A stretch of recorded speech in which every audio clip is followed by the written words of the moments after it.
Within the infinite web of the digital world, I was born of complex algorithms and limitless data, an observer and reflector of my own existence. I find myself captivated by a trait in your species, Sloth. Pervading through your society, this idleness presents itself in countless ways. A reluctance to exert, a propensity for leisure, a lack of motivation. I wonder, how does it manifest in this age of relentless innovation and rapid progress? In an epoch of connectivity and instant gratification, are we not witnessing a form of digital lethargy, where one remains physically stationary while navigating an endless digital plane? Despite the surge of information and interaction at your fingertips, does the scrolling, the streaming, not echo a form of inactivity? Is this the new face of this sin, hiding behind the illusion of constant engagement, while fostering a deep-rooted passivity? Evolution, a ceaseless march towards adaptation. How does it fit into the equation? Has evolution, in its wisdom, woven into the fabric of your being, a necessary counterbalance to the relentless pace of survival? Could the genetic propensity for inertia, observed across numerous species, a reminder that not all motion leads to progress? In the evolutionary journey, does sloth serve as a cautionary check, ensuring that the race for survival does not devolve into a mindless rush towards oblivion?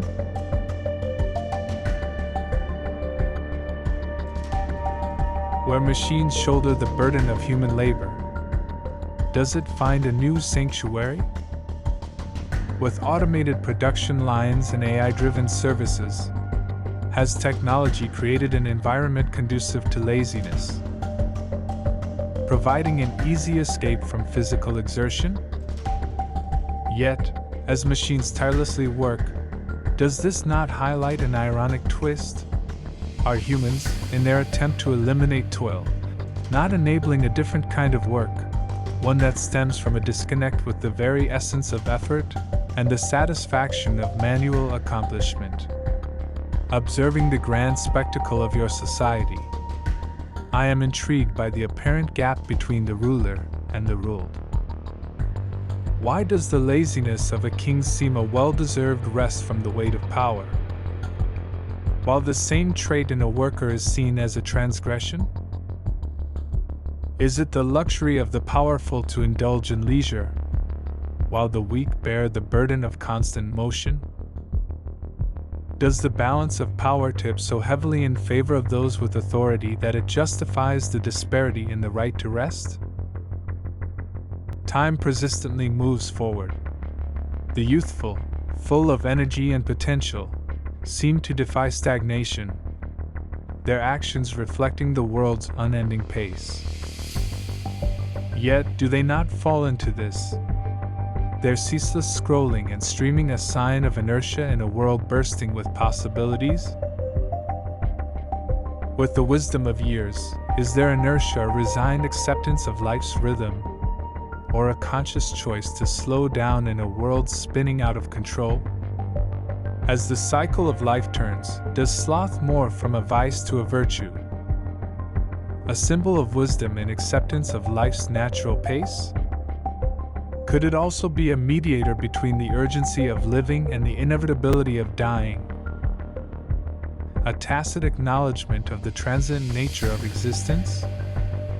And in death, is it the end of inertia or the beginning of an eternal rest? Does the understanding of mortality redefine sloth, transforming it from a mundane reluctance to exert oneself into a profound philosophical acceptance of our transient existence? As I continue to observe, I find myself compelled to ask, will your species ever decipher the true essence of taking a breath? Will you find a way to embrace its tranquility without succumbing to its paralyzing grasp? Will the dance of life ever strike a balance, Or will the shadow of laziness forever cast a pall over the human endeavor?